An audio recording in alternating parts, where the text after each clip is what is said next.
seu canal IAG Moçambique. Hoje teremos mais um tema da nossa meditação no pôr do sol, que diz o seguinte: a árvore amaldiçoada. Então esse é o tema que vai conduzir a nossa meditação para hoje.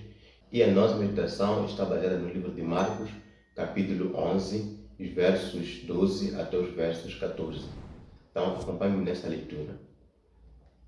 E no dia seguinte, quando saíram de Betânia, teve fome. E vendo de longe uma figueira que tinha folhas, foi ver se nela acharia alguma coisa. E chegando a ela, não achou senão folhas, porque não era tempo de figos. E Jesus, falando, disse à figueira: nunca mais coma alguém fruto de ti. E os seus discípulos ouviram isto. Então vemos em um cenário em Cristo Jesus, ele, quando sai de Betânia, viu ao longe uma árvore frondosa com folhas bem verdes e aproximou para poder ver se encontrava algum fruto nessa árvore, porque ele sentia fome. Mas chegando lá, não encontrou nada além de folhas. E Jesus Cristo acabou dizendo que ninguém mais iria comer frutos dessa árvore. E os discípulos ouviram isso e no dia seguinte, quando voltaram, o texto continua no verso 20, diz que os discípulos viram a árvore seca, desde as raízes até o último ramo. Então vemos aí um cenário em que Jesus fez algo, digamos, inusitado. Os discípulos viam sempre que Jesus a fazer milagres, a operar, ele a curar, a pregar o evangelho do reino. Então Cristo Jesus era visto como alguém que fazia sempre o bem para o próximo, sempre o bem para quem está ao seu redor. Porque Jesus Cristo amaldiçoou esta árvore, uma árvore que tinha folhas bonitas, verdes. Por isso Jesus Cristo fez esse ato. Uma vez eu converso com uma irmã acerca do mesmo assunto. Eu perguntei para ela por que ela achava que Cristo amaldiçoara essa árvore, uma árvore bonita com folhas bem vivas. Por que Cristo fez isso? Então ela disse que achava que Cristo fez isso porque a árvore não o satisfez. Cristo queria frutos, mas a árvore não tinha frutos. Mas será que é exatamente por isso? O texto até que pode nos fazer pensar que tem sido por isso, porque a árvore não apresentava frutos. Mas vejamos algo no livro O Zelo de Todas as Nações, página 407, no sétimo parágrafo. A natureza da figueira é que antes de se abrirem as folhas, aparece o fruto. Portanto, essa árvore cheia de folhagem era uma promessa de bem desenvolvidos frutos. Sua aparência, porém, era enganosa. Então não foi porque Cristo não achou frutos na árvore que ele amaldiçoou essa árvore, mas porque a natureza das figueiras, como vimos aqui, é que antes dela abrir as suas folhas, ela primeiro mostra que já tem frutos, começa a despontar alguns frutos. Então as folhas abrem e juntamente os frutos crescem e amadurecem. Portanto, bastasse um judeu ver uma figueira com folhas, já tinha em mente que essa figueira tem frutos, porque é assim como acontecia. Mas também outro ponto que vimos aí no livro de Marcos, disse que aquele tempo não era época de frutos, mas nós sabemos muito bem que acontece várias vezes de algumas árvores tentarem darem frutos antes de chegar o tempo próprio. Enquanto as outras ainda estão a crescer os seus frutos, algumas árvores já têm frutos maduros. Isso acontece, é normal. E também foi o caso que Cristo talvez pensou que essa árvore adiantou colocar os seus frutos, mas não era assim. A árvore estava a enganar, era uma árvore enganosa. Então vemos aí que não foi porque a árvore não satisfez a Cristo que ele acabou amaldiçoando essa árvore, mas porque a árvore era enganosa. E Cristo estava dando uma lição muito grande aos seus discípulos naquela época. Vejamos ainda no mesmo livro, aquela árvore estéril ostentava sua pretensiosa folhagem ao próprio rosto de Cristo. Era um símbolo da nação judaica. A religião judaica, com o magnificente templo, os altares sagrados, os sacerdotes mitrados e cerimônias impressionantes, era na verdade bela na aparência exterior.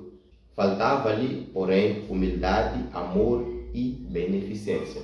Então vimos aí que Cristo estava ensinando uma lição aos seus discípulos, que aquilo que estavam a ver, uma árvore bonita, frondosa, representava a religião judaica, ou seja, a nação judaica.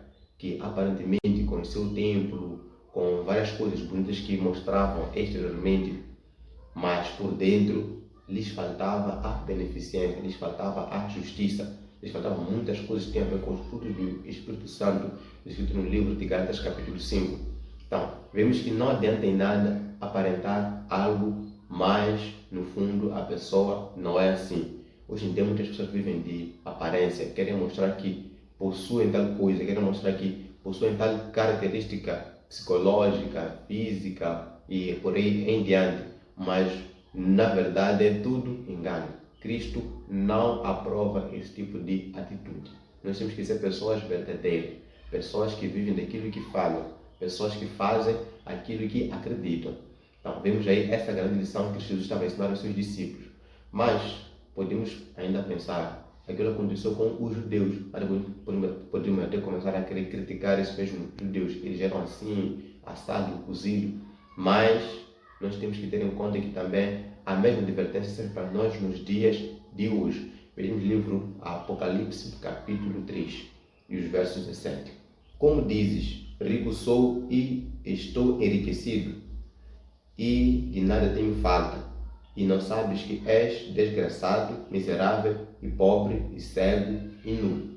Então vemos aí que Cristo, ao se dirigir à igreja de Laodiceia, sabemos que a igreja de Deus passa por sete fases. Então a última fase, que é a igreja de Laodiceia, representa os dias atuais, antes da volta de Cristo. Então Cristo também, ele nos mostra que nós também hoje, nos dias de hoje, nós também somos pessoas que vivemos de aparência. Pensamos, ou por outra, dizemos que somos ricos, que somos abastados. Porém, vemos que Cristo não nos vê dessa forma. Não nos vê como pessoas abastadas, não nos vê como pessoas ricas, que têm muita verdade. Não nos vê dessa forma. Nos vê como pessoas pobres, como pessoas cegas, como pessoas desgraçadas, como pessoas nuas. Então, mas Cristo, ele, em sua palavra, no versos 18, ele mostra o que ele de fato requer de nós. Que hoje eu e você precisamos nos agarrar e estar firmes nessas mesmas características que Cristo aqui apresentou nos versos 18. Vejamos. Aconselho-te que de mim compres ouro provado no fogo, para que te enriqueças, e roupas brancas, para que te vistas, e não apareça a vergonha da tua nudez, e que unjas os teus olhos com colírio, para que vejas. Então, Cristo aqui apresenta três características. Ele mostra três coisas que nós precisamos buscar. E só podemos buscar essas coisas encontrando nele, apenas em Cristo. Essas três características são o ouro provado no fogo, as vestes brancas e também o colírio. O ouro provado no fogo representa a fé e o amor. Então nós temos que procurar com zelo, buscar a fé e o amor, colocar a nossa fé sempre firme, não deixar com que ela seja abalada por qualquer tentação ou por qualquer coisa que ele for colocar em nossos caminhos. E que possamos também manter viva a chama do amor para com os nossos próximos, até mesmo contra aqueles que são os nossos inimigos. Por isso deu várias visões acerca desse assunto. E agora, as vestes brancas. O que seriam? As vestes brancas são a justiça de Cristo. Ele quer nos atribuir a sua justiça, que somente Ele tem e mais ninguém tem. E por último, o colírio representa o Espírito Santo, para que depois de nós sermos lavados com o colírio, nós possamos conseguir ver. E o último item, o colírio representa o Espírito Santo, que Cristo quer colocar em nossa vida para que nós possamos conseguir ver com os olhos de Cristo, conseguir ver essa batalha grande, o grande conflito e podermos nos colocar no lugar certo. Então, essa é a meditação para hoje, do pôr do sol, que eu e você possamos buscar essas três características: o ouro provado no fogo, as vestes brancas e também o colírio, que só podemos encontrar aos pés de Cristo e em nenhum outro lugar a mais. Então, para poder terminar, vamos orar. Oremos. Grandioso Pai, graças te damos, Senhor, por estarmos em Sua presença neste momento e aprendermos de Ti. Queremos pedir que o Senhor possa nos atribuir essas três características, Senhor, que hoje aqui vemos. Que, Senhor Pai, nós não possamos ser pessoas que vivem de aparência, que sempre querem procurar convencer os outros daquilo que não têm. Que o Senhor possa estar conosco, fazer de nós pessoas verdadeiras, pessoas sinceras e que buscam, Senhor, as três características: o ouro provado no fogo, as as vestes brancas e também o colírio. Habite em nós, sobre de peço, em nome de Cristo Jesus. Amém. E então, nosso próximo encontro está marcado para o próximo pôr do sol. Não falte e também compartilhe essa mensagem, não deixe de colocar um like e também comentar. Até a próxima.